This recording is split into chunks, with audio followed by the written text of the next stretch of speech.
Today we're working on this small block Chevy. This is a 350 2-bolt main, most likely out of like a 78 Corvette.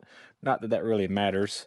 But during our cam break-in yesterday, I'll try to throw in a clip, but we were slinging oil out of our rear main seal really bad. We did put a lot of new gaskets on it, but thank God I got an engine stand because the rear main is shot. Should have done that when I did the oil pan gasket. I mean, enough that after our 20-minute break-in, we probably had 2 basketball size oil spots. Anyways, we suspect this engine had been sitting for 20 years and I could not get the rear main seal out. Let me show you how I was able to do that.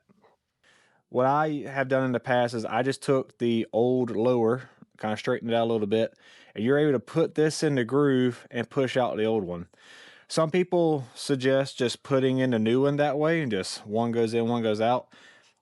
I wanted to clean up some of the rust that we have there. You can see the little scoring. So I wanted to have a fresh surface so I could clean it up before I put the new one in. So I didn't want to put my new one in yet. So I've used the old one to push out the old lower to push out the old upper. That did not work. Next is I put a ratchet, which you can still see here, on the front of the snout. Some suggest that, I've never done it this way, but some suggest that rotating the crank over will just remove the upper half. That did not work. I actually went to the forums and they recommended using a dipstick. So I did not want to use a dipstick out of this engine, and for some reason I could not find another, so I sacrificed a LS dipstick because I know I can get those all day from the junkyard or whatever, a replacement. Where getting small block Chevy stuff that is still accurate.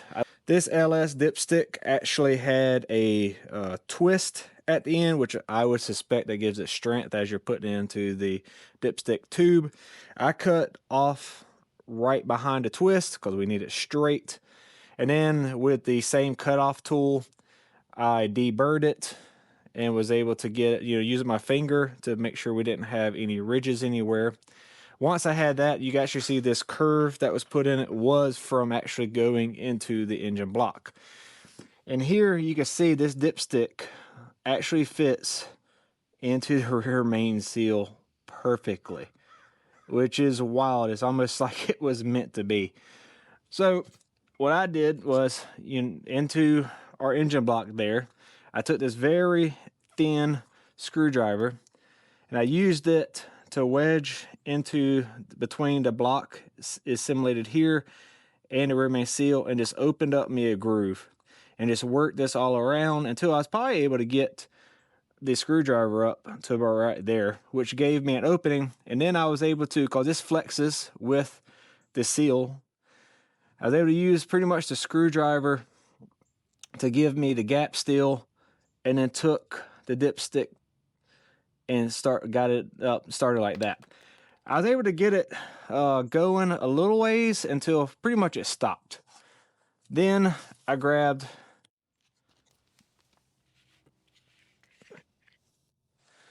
these vice grips and I took it and just started working the dipstick up around, and literally it was not hard. I just kept working it.